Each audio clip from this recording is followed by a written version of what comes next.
सिद्धू,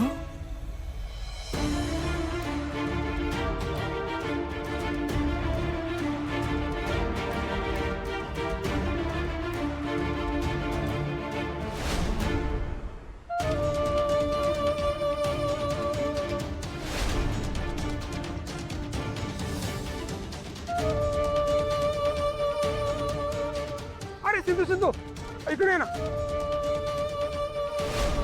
हा इथे काय करतोय? लवकरात लवकर निघायला हवं.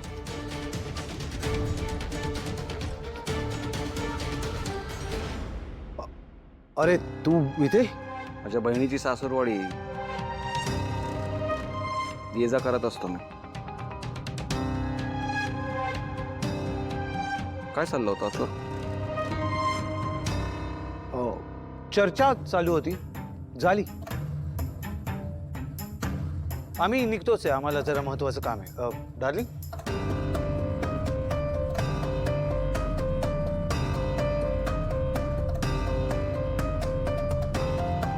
येतो.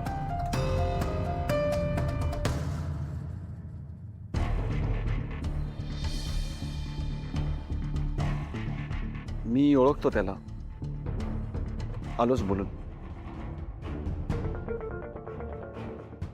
तायडे, हे तायडे.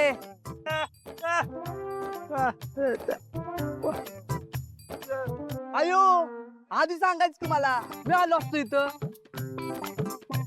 काय रे, सकाळपासून कुठे हुंडाळत होतास? म्हण मला सांगायचं होतं. तुला बोलवायचं म्हटलं तरी जागेवर असतोस का?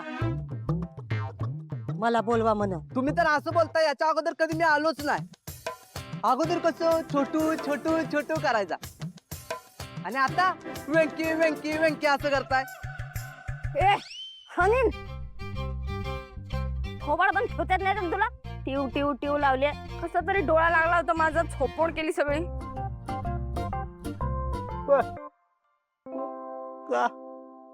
बरं वाटतंय, तू गोळी दिलेली ना, तर ताप नाही आता. बरं वाटतंय.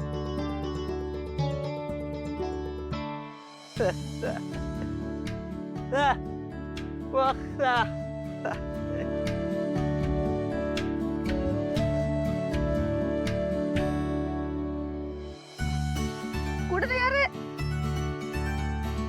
हा कुठे निघालाय आता? कुठे चाललाय तू? कुठे? घरी जाऊ. अरे पण मग हे दुकान कोण बघणार? मी आहे की, मी आहे, मी बघतो. हा, तुझ्या जीवावर दुकान ठेवायचं म्हणजे झालंच की कल्याण. तू बघणार? आई, वेंकी म्हणालाय की तो बघतो दुकान, बघू देल काय? अरे पण तुला आणि हे छोट्या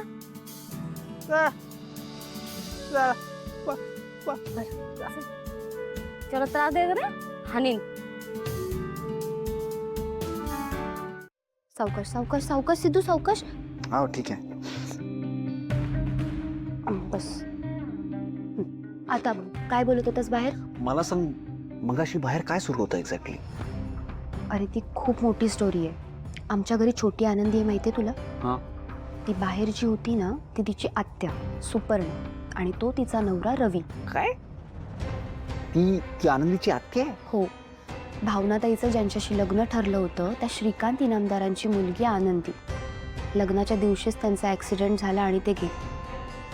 आनंदी लहान असतानाच तिची आई सुद्धा गेली. त्यामुळे भावनाताई तिला इथे घेऊन आल्या. तर इथून पुढे भावनाताईच तिला बघणार. काय? हो. आणि आनंदी इथे राहते, भावनाताईशी जास्त कनेक्टेड आहे, हे त्या सुपर्णाला अजिबात बघवत नाही. म्हणून ते इथे येतात आणि काहीही कारण काढून भांडत बसतात.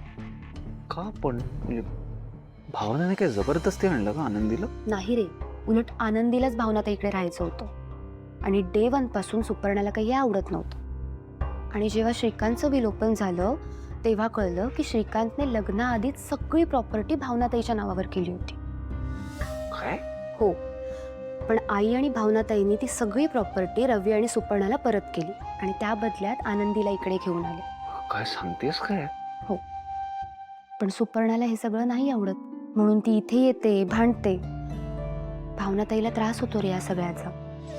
तिला लळा लागलाय आनंदीचा. ते एक बरं आहे की भावनाताईला आता जॉब लागलाय, त्यामुळे ती त्यात बिझी असते. त्यातून पैसेही मिळतात, त्यामुळे ती आनंदीला नीट सांभाळू शकते. असले भारी आहे यार. काय? नाही नाही काही नाही. ताई जरा पाणी आणतेस का? तहान लागली. थांब, आणते. आलेच.